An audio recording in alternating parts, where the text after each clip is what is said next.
अस्सलाम वालेकुम लियोज़, मैं हारिस अज़मी प्रोफेशनल एस्ट्रोलॉजर आपकी खिदमत में हाज़िर हूँ इस हफ़्ते की रिसर्चेज़ लेकर।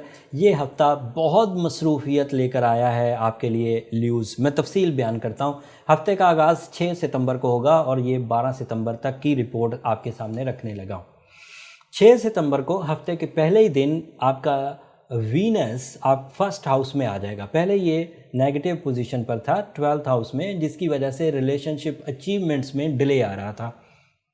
प्लेजर ऑफ लाइफ में कुछ कमज़ोरियाँ आ रही थी, लव लाइफ भी स्ट्रगलिंग हो रही थी। But now after 6 of September Venus के फर्स्ट हाउस में आने से आपको कई तरह के पर्सनल एंड इज्तिमाई फ़ायदे, इनफरादी और इज्तिमाई फ़ायदे मिलेंगे। इनफरादी फ़वाइद में आपकी शख्सियत का बढ़ना। First house is a house of your personality, first house is a house of your nature, first house is a house of your skills and Venus वहाँ पर अपीयर होने से, क्योंकि प्रोडक्टिव है, पॉजिटिव है और लव एंड केयर का planet है, लव एंड केयर का फ्यूल देगा, तो इसकी वजह से आपकी शख्सियत अट्रैक्टिव होगी। You become a centre of attraction, आपकी तरफ लोग माइल होंगे। दूसरा फ़ायदा, आपके यहाँ आपकी ज़ात में ही खुशी और खुशहाली के असबाब पैदा होने लगेंगे। ज़ात में अभी फ़िलहाल ज़ात में होंगे एंड बाद में ये कन्वर्ट होंगे दीगर प्लैनेट्स के साथ मिलकर मटीरियल साइड पर। एंड इसका तीसरा एडवांटेज, वो पाबंदी जिसमें हमने जब वीनस कमज़ोर हालत में था और कहा था कि अभी रिलेशनशिप कमिटमेंट्स नहीं करनी चाहिए, आपके लिए वो ख़िज़ां का सीज़न था रिलेशनशिप का। नाउ 6 सितंबर को वो सीज़न ऑन हो जाएगा एंड रिश्तेदारी की बहार आपकी ज़िंदगी में आना शुरू होगी। इस बहार के इवज़ मंगनी करना, निकाह करना, प्रपोज़ करना, सेरेमनीज़ रखना अब ऑन है, सो ऑन अब ऑन रहेगा। एंड दूसरी खबर जो बहुत ताकतवर इस हफ्ते की नई खबर है वो बयान करता हूँ, फिर एक पुरानी खबर जो पिछले हफ्ते से चलती आ रही वो भी तफसील से बयान करूँगा। मार्स आपके यहाँ 9th हाउस में था, काफ़ी प्रोडक्टिव था। मार्स 9वें घर में 2 साल के बाद आता है।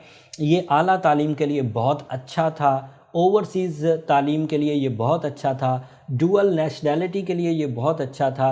बट अब ये 9 सितंबर को रेट्रोग्रेड हो जाएगा एंड मुझे पेशेंगोई करने की ज़रूरत नहीं। जब रेट्रोग्रेड होगा तो जितनी इसकी अफादियत है वो सब कमज़ोर पड़ेगी। ओवरसीज़ एजुकेशन हासिल करने वालों को कुछ ट्रबल हो सकती है। जो हायर एजुकेशन से बड़ी लगाव के साथ पढ़ रहे थे उनमें उनके ज़हनी तनाव की कुछ वजूहात पैदा हो सकती हैं।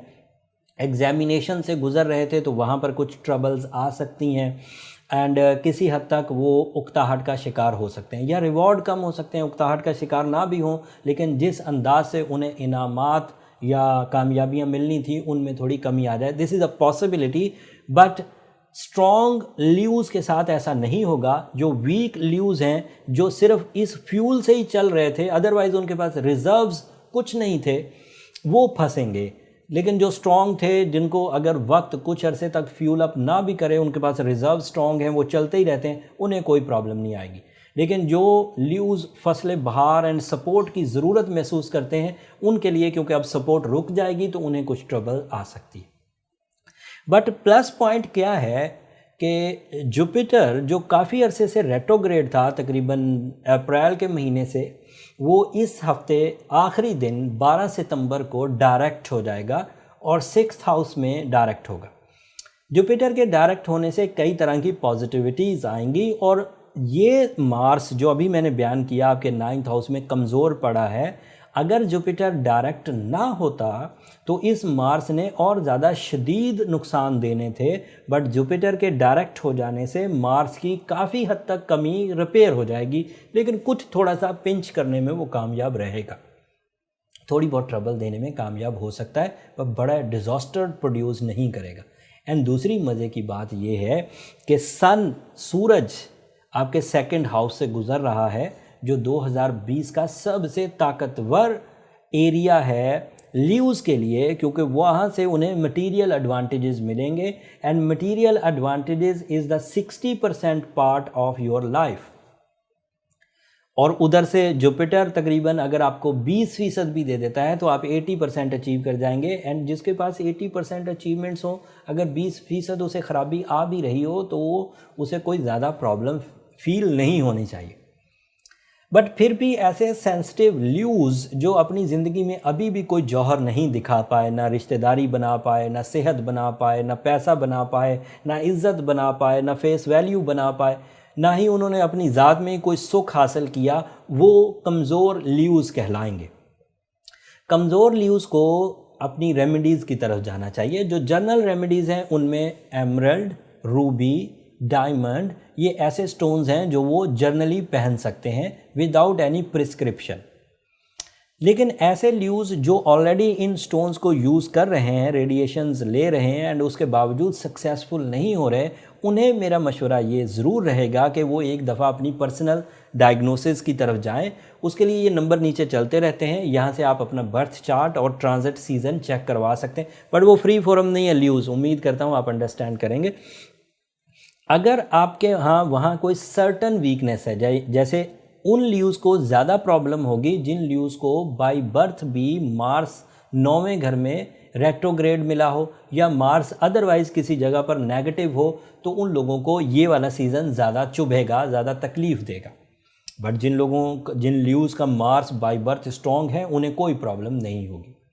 अब जनरल रेमेडीज़ में अगर रूबी पहना गया, एमरल्ड पहना गया या डायमंड पहना गया, या साथ में सूरह शम्स 5 दफ़ा पढ़ी गई और सूरह यासीन की सेकंड लास्ट आयत को कसरत से पढ़ा गया, और सफ़ेद white is your lucky colour and जुम्मे का दिन वाइट कलर से रिलेटेड है, तो जुम्मे के दिन सफ़ेद रंग की चीज़ों का सदका किया गया, तो आपके लिए काफ़ी रिलीफ़ की वजह बनेगा, काफ़ी रिपेयर हो जाएंगे आप, और आपको बगैर किसी हेजिटेशन के ये जो कुछ हफ्ते मार्स रेट्रोग्रेड रहेगा ये रिकवरी मिल जाएगी। बट मार्स की रेट्रोग्रेशन इतनी बड़ी खबर नहीं है जितनी बड़ी खबर जुपिटर का डायरेक्ट होना है।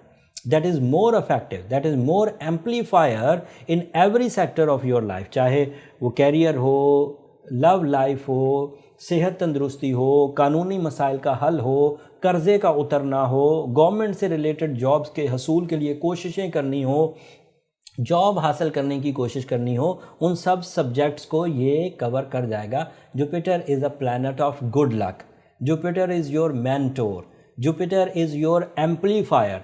सो इतनी सपोर्टिव प्लैनेट के अच्छा होने की वजह से ये जो शॉर्ट टर्म मार्स अगर रेट्रोग्रेड हुआ है तो आपको ज़्यादा तंग नहीं करेगा। उम्मीद करता हूँ आप मेरी कम बातों को ज़्यादा समझेंगे। बाकी इन 3 चेंजेस के साथ जो मज़ीद चेंजेस अगले हफ्ते आएंगी वो तफसील से कमिंग वीडियो में बयान करूंगा। ये वीडियो अब काफ़ी लंबी हुई, यहाँ अब हमें इजाज़त दीजिए।